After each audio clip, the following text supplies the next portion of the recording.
L'écrivain chilien Luis Sepúlveda est mort du coronavirus. L'auteur du « Vieux qui lisait des romans d'amour » est décédé des suites du virus à l'âge de 70 ans, a fait savoir sa maison d'édition. Décès, l'écrivain chilien engagé Luis Sepúlveda est décédé à l'âge de 70 ans en Espagne des suites du coronavirus, a annoncé sa maison d'édition ce jeudi 16 avril. L'information a ensuite été confirmée par l'agence de presse espagnole EFE. L'écrivain Luis Sepúlveda est mort à Oviedo.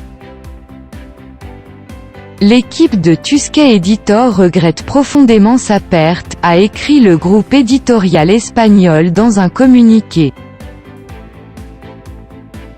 L'auteur était hospitalisé depuis fin février à Oviedo, dans la région des Asturies où il résidait. Il avait développé les symptômes de la maladie au retour d'un festival littéraire au Portugal. Le personnel soignant a tout fait pour lui sauver la vie mais il n'a pas surmonté la maladie.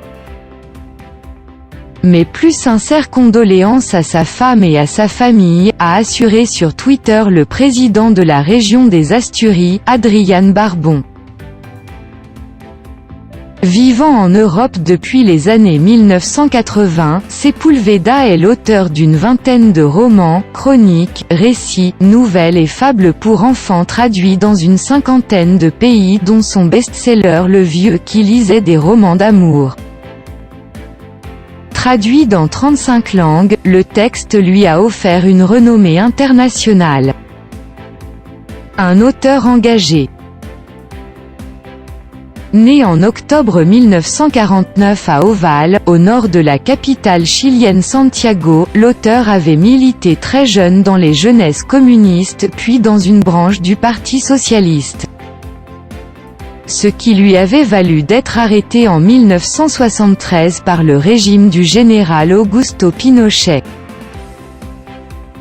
Emprisonné pendant 2 ans et demi, il est assigné à résidence grâce à l'intercession d'Amnesty International et parvient à s'échapper, restant près d'1 an dans la clandestinité.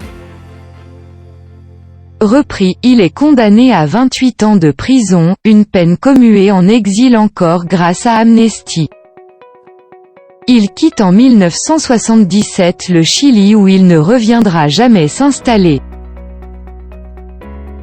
Censé s'exiler en Suède, le jeune homme s'échappe lors d'une escale en Argentine pour commencer un périple de plusieurs années en Amérique du Sud où il fonde des troupes de théâtre en Équateur, au Pérou, en Colombie et s'engage dans la lutte armée aux côtés des sandinistes au Nicaragua. Repenser notre rapport à la nature. Un programme d'études pour l'UNESCO l'amène à partager en 1978 la vie pendant 1 an des Indiens Chouars qu'il mettra en scène dans Le Vieux qui lisait des romans d'amour, publié en 1992. Ce premier roman, Un viejo que leía novelas de amor, de Sepúlveda est une invitation à repenser notre rapport à la nature.